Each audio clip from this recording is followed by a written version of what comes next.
Welcome to Solvetic, your channel to always learn technology easily. Below in the description, you will find useful links we used in this video.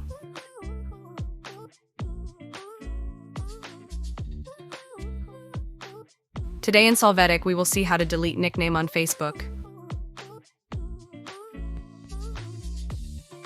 Open your Facebook profile.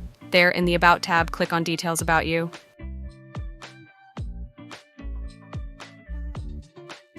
Now in the field, Other Names, click on the 3 dots of the nickname. Choose the option, Delete Name. Click on Confirm, and you will see that the nickname will be deleted on Facebook. Hey, remember to subscribe Solvetic channel.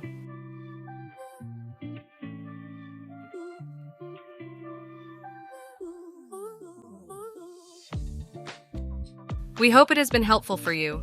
Here are links to watch more videos of your interest and subscribe to the Solvetic channel. Thank you.